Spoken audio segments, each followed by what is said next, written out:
जैसा कि सब लोग परीक्षा राजस्व लेखपाल की देकर आ चुके होंगे, तो आज एक फौरी तौर पर मैं आपको सामान्य हिंदी के कुछ प्रश्न आपके सामने करके दिखाता हूँ। चलिए देखते हैं कि हिंदी के प्रश्नों में क्या, क्योंकि हिंदी एक ऐसा सब्जेक्ट है जो आपको लीड करेगा आपका स्कोर गेन करने के लिए। देखते हैं, अनुच्छेद को पढ़कर पूरे प्रश्नों में 1 से 5 के उत्तर दीजिए। मनुष्य को निष्काम एवं भाव से असफलता की चिंता किए बिना अपने कर्तव्यों का पालन करना है।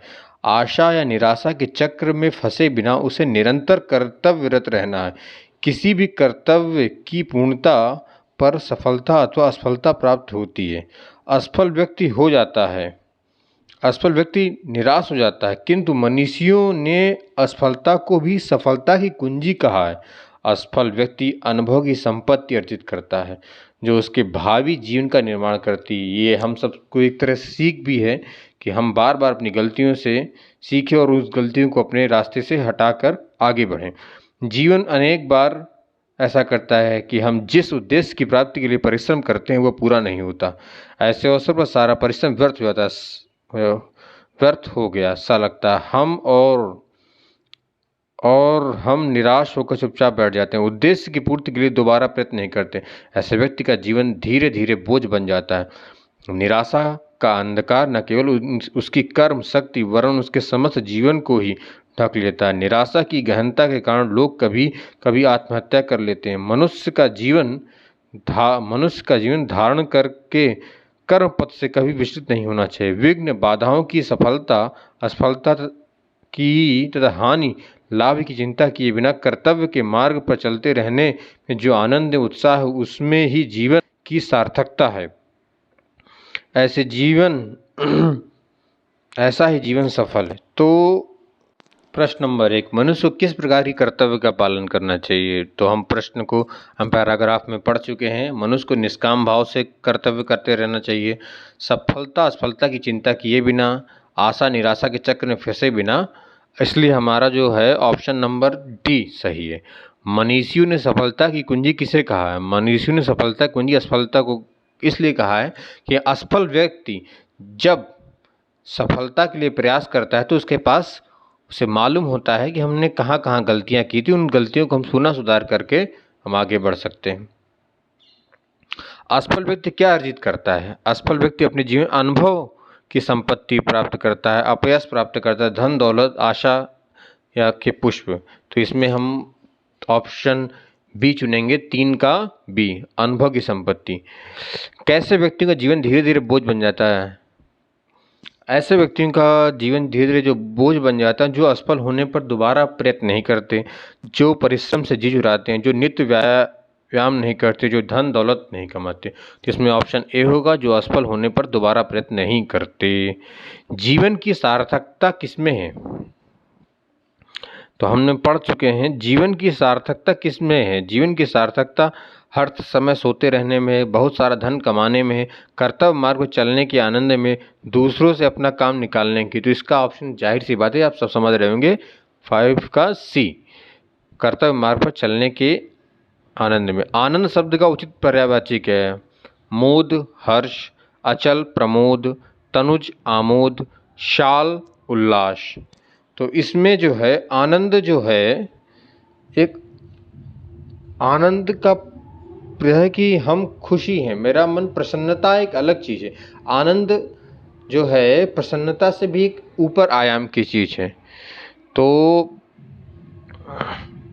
उल्लास इसका अर्थ आएगा कि मोद आएगा इसका अर्थ। इसको हम जो है इन अर्थों में हम देखेंगे कि कहाँ देखेंगे इसमें कि आमोद प्रमोद, तनुज आमद, साल उल्लास। तो यहाँ पर आमोद प्रमोद आपने सुना होगा कि जब से अनुमोदन उठ रहा है, हर्ष उठ रहा है, प्रसन्नता उठ रही है, उल्लास। तो यहाँ पर हम ऑप्शन 6 का ए, अपना पराया सब जानते हैं। अपना पराया में किस समास का उदाहरण है? अपना पराया में ऑप्शन ए द्वंद्व समास, बी द्विगु समास, सी बहुब्रीहि, डी तत्पुरुष। तो इसमें द्वंद्व समास होगा 7 का सी। निम्नलिखित में सही संधि विच्छेद कौन सा है? पत्र धन अलय, मरण धन सन्न, तो वीर धन अंगना वीरांगना। तो 8 का सी। 9 में कब्र में पैर लटकना मुहावरे का सही अर्थ क्या है? मृत्यु के समीप होना, मृत्यु से कोसों दूर रहना, कब्र के पास बैठना, इनमें से कोई नहीं। तो इसमें मृत्यु के समीप होना। सलाका शब्द का तद्भव रूप क्या है? सलाका शब्द का तद्भव रूप है सलाई। सलाई मतलब वो जो नहीं होती जिसे सिला जाता है, घर से कपड़े या दर्जी सिलता है, वो उस रूप। 11वें क्वेश्चन को इस क्रम में हम देखेंगे। निम्न में से किस शब्द की वर्तनी सही है? भाग्यमान, रामायण, लालित, वाल्मीकि। तो इसमें 11 का सी लालित्य। निम्नलिखित शब्दों का विचार कीजिए। अधोगति, विस्मरण, उज्ज्वल, हितैषी। तो इसमें हम देख सकते हैं अधोगति में छोटी की मात्रा लगेगी, विज्वल सही नहीं लिखा, तो तीसरा और चौथा सही है।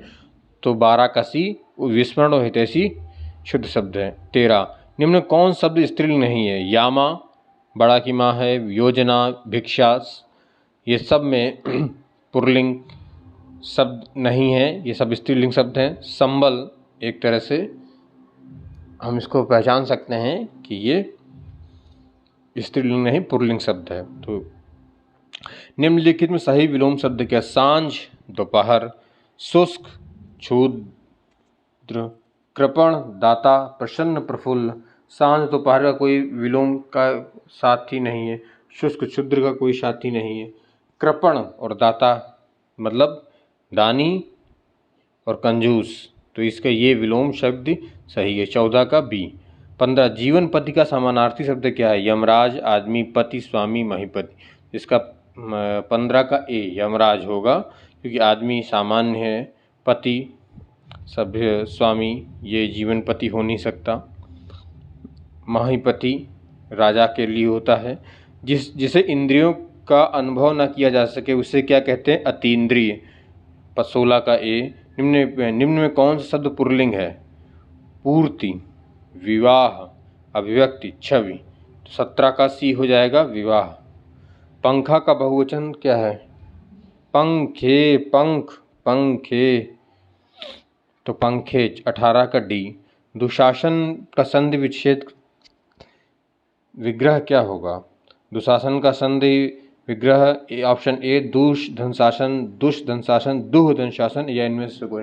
इसका ऑप्शन नंबर सी होगा 19 का सी। इसमें विसर्ग संधि है दुधन शासन में। 20, निम्न में तत्सम शब्द कौन? आशु, आँख। निम्न में कौन में तत्सम शब्द है? आशु, अक्षर, अक्षर, आशीष, आँख। तो इसमें हम जानते हैं अक्षर है। निम्नलिखित में से कौन सा वाक्य अशुद्ध है? पढ़ेंगे 21 नंबर में। उससे मृत्यु दंड की सजा हुई। विंध्याचल पर्वत पर घने जंगल हैं, यहाँ शुद्ध भैंस का दूध मिलता है। मेरे को उससे बात करना पसंद नहीं है। पहला, तीसरा और चौथा, दूसरा, तीसरा, चौथा, पहला, दूसरा, तीसरा, चौथा मतलब चारों। तो इसमें हमें चारों विकल्प अशुद्ध दिख रहे हैं, इसलिए 21 का डी। खग जाने खगी की भाषा मतलब पक्षियों की भाषा जानना। बी, समान प्रवृत्ति वाले ही एक दूसरे को सराहते हैं, पक्षी अपनी स्वयं भाषा समझते हैं, पक्षियों की तरह बोलना। तो बी, खग जाने खग ही की भाषा मतलब समान प्रवृत्ति वाले ही एक दूसरे को सराहते हैं। हरि मोहन को रुपए देता है। कर्ता ने कर्म को करण से के द्वारा संप्रदान से अपादान के लिए संबंध का की के रारी रे अधिकरण में पर से तो इन सब का प्रयोग करके इसमें संबंध कारक का प्रयोग हुआ। अरुण शब्द का प्रयोग किया। अरुण, अरुण यह मधुमय देश हमारा। जानते हैं अरुण शब्द सूर्योदय से पहले अरुणोदय होता है। प्रातःकाली सूर्य को अरुण कहते हैं, और अरुण का एक अर्थ होता है लाल रंग, लालित्य। तो बी ऑप्शन सही है 24 का बी। आज की सभा में अनेकों लोग उपस्थित थे। वाक्य में किस भाग में अशुद्धि है? आज की सभा में अनेकों लोग उपस्थित थे, वाक्य के किस भाग में अशुद्धि? आज की सभा में अनेकों, यहाँ पर अनेकों अशुद्ध शब्द है, अनेक होता है, अनेक लोग उपस्थित थे। तो इस तरह हमने आज जो है हिंदी के 25 प्रश्नों का समाहित किया। आशा है आप लोगों को उत्तर से संतुष्टि होगी। भूल चूक आयोग के चलती रहती है। वैसे मेरा प्रयास रहा है कि आप लोग जो हैं सही और सटीक उत्तर दूं। आशा है अभी क्रम में शाम तक और भी आंसर की धीरे धीरे अपलोड कर देंगे। धन्यवाद।